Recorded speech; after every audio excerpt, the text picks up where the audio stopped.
हरे कृष्णा, सभी को सादर प्रणाम।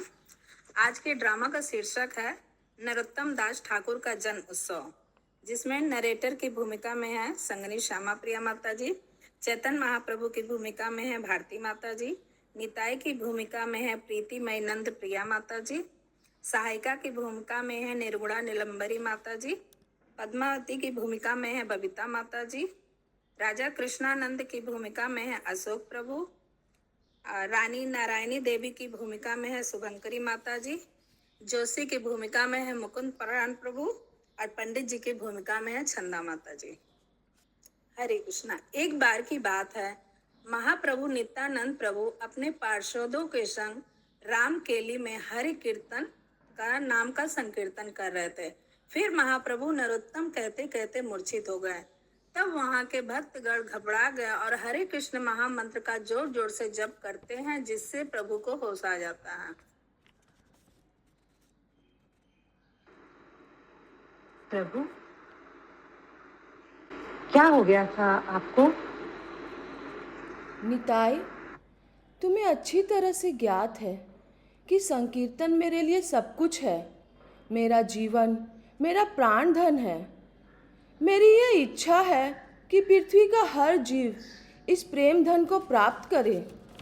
परंतु क्या प्रभु, इसमें प्रश्न चिन्ह क्यों?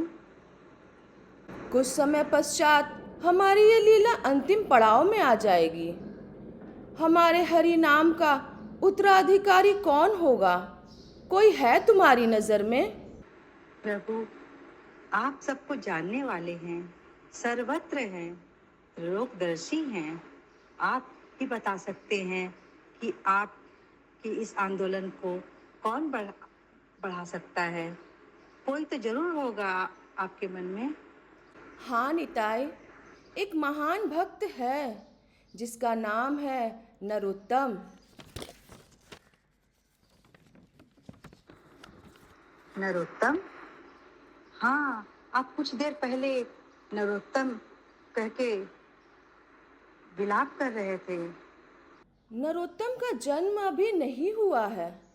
शीघ्र ही पद्मावती नदी के किनारे खेतुड़ी में उसका जन्म होगा। वह इतना अद्भुत होगा, इतना अद्भुत होगा कि उसके हर शब्द में भगवत प्रेम की ध्वनि सुनाई देगी। जो भी नरोत्तम की स्तुति करेगा, उसे भगवत प्रेम की प्राप्ति होगी। पर प्रभु, अभी तो नरोत्तम का जन्म ही नहीं हुआ। आप कैसे भगवत प्रेम प्रदान करेंगे? मैं कल ही पद्मावती को अपनी प्रेम पूंजी प्रदान करूंगा, जो वह नरोत्तम को देगी। और हाँ, तुम ही बनोगे भगवत प्रेम पहुंचाने का माध्यम। इस प्रकार दूसरे दिन महाप्रभु और नित्यानंद प्रभु पद्मावती नदी के तट पर जाते हैं। प्रणाम भगवान। हे पद्मावती, मैं तुम्हें अपने भक्ति की पूंजी सौंप रहा हूँ। हे देवी, जब मेरा नरोत्तम यहाँ आए तो यह पूंजी तुम उसे सौंप देना। पर मैं कैसे पहचानूंगी भगवान? उसके स्पर्श मात्र से ही बाढ़ आ जाएगा, और जो अनुभूति मेरे आगमन से हुई है, वही अनुभूति नरोत्तम के आगमन से भी होगी। हे प्रभु, आपका प्रेम दिव्य है, आपका भक्त महान है। मैं नरोत्तम के प्रतीक्षा अवश्य करूंगी। कुछ समय पश्चात खेतड़ी गांव में राजा कृष्णानंद अपने महल में। हे भगवान, मैं अपनी संतान के आगमन के लिए अत्यंत आतुर हूँ। प्रतीक्षा का एक एक क्षण कई सालों की भांत कठिन प्रतीत हो रहा है, और नारायणी ने भी अपने आने वाले बच्चों के लिए सोने के आभूषण और पालना, खिलौना इत्यादि बनवा रखा है। मुलायम और रेशमी वस्त्र की व्यवस्था की है। अभिनंदन ठाकुर महाराज, महारानी ने सुंदर बालक को जन्म दिया है। वह देखने में खूब तेजस्वी लग रहा है। बधाई हो ठाकुर महाराज, बधाई हो। पुत्र प्राप्ति हुई? भगवान को बहुत बहुत अनुकंपा। खूब भालो खबर।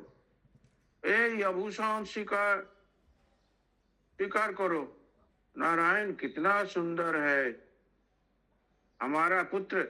इसकी आंखें बिल्कुल कमल की पंखुड़ियों की तरह है। नहीं, कितना सुंदर है हमारा पुत्र। इसकी आंखें बिल्कुल कमल की पंखुड़ियों की तरह लग रही है। आहा, मेरा पुत्र कितना खूबसूरत हुआ है।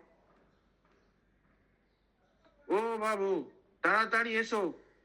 इस आनंद के अवसर पर सारे खेतरी ग्राम में प्रचुर मात्रा में अपने अनाज, कपड़े, उपहार और प्रसाद का वितरण किया जाए। हर एक व्यक्ति संतुष्ट होना चाहिए, विशेष रूप से साधु और ब्राह्मण। उनके सभी जनों के आशीर्वाद मेरे पुत्र को प्राप्त हो। मेरी इच्छा है कि भगवान की महिमा का गुणगान करने हेतु खेतरी गांव में एक उत्सव मनाया जाए। इस तरह नरोत्तम के जन्म पर पूरी क्षेत्र गांव में उत्सव मनाया जाता है और बहुत बड़े ज्योतिषी और पंडित आते हैं। आइए आइए, कृपया आसन ग्रहण करिए। गोपाल, ओ गोपाल, मिष्टी और जल नहीं है ऐसे तो। हे मुनिवर, आपका दिया हुआ सब कुछ है हमारे पास, धन, ऐश्वर्य, राज्य और खेतरी ग्राम की सुशील प्रजा। परंतु एक पुत्र के बिना हमारा जीवन अपूर्ण था और इतने वर्षों की तपस्या के बाद भगवान ने हमारी सुन ली और हमारी झोली में अनमोल रतन डाल दिया। आप हमारे आनंद का अनुमान नहीं लगा सकते। कृपया हमारे पुत्र की जन्म कुंडली का निरीक्षण करके उचित नाम तो प्रदान करिए। जन्म कुंडली तो बहुत अद्भुत है। वह निश्चित किसी असाधारण व्यक्ति की पत्रिका है।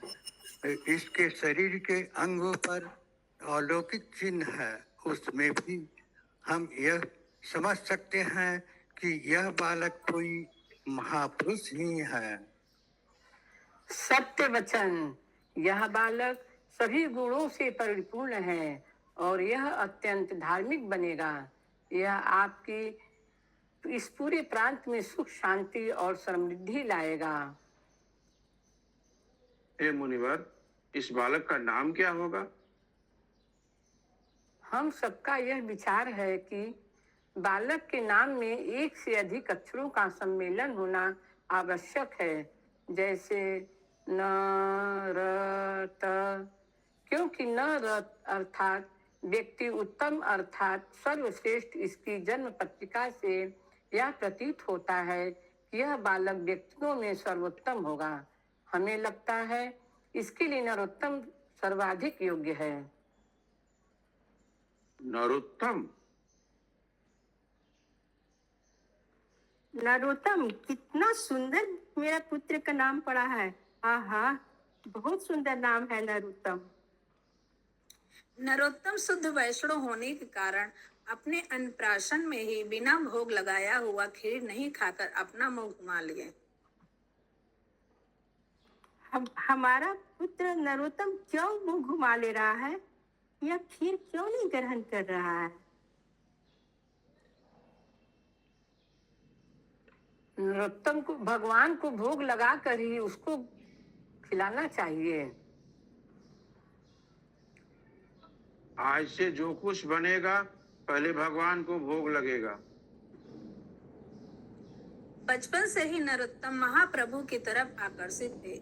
5 साल की उम्र में जब उन्हें खबर मिलती है कि महाप्रभु इस दुनिया में नहीं रहे, तो वे बहुत दुखी होते हैं और उनके पार्षदों से मिलने के लिए बहुत बेचैन रहते थे। 16 साल की उम्र में सब कुछ त्याग कर वह वृंदावन की तरफ चलते हैं। वहां पर वह गोविंद जी के मंदिर में शील जीव गोस्वामी से मिलते हैं और लोकनाथ गोस्वामी से, जिनको महाप्रभु ने बहुत पहले स्वप्न में बोला था कि एक दिन नरोत्तम आएगा, के द्वारा शिक्षा ग्रहण करते हैं और दीक्षा लेते हैं और भक्ति की प्रचार में लग जाते हैं। हरे कृष्णा। बोलो नरोत्तम दास ठाकुर की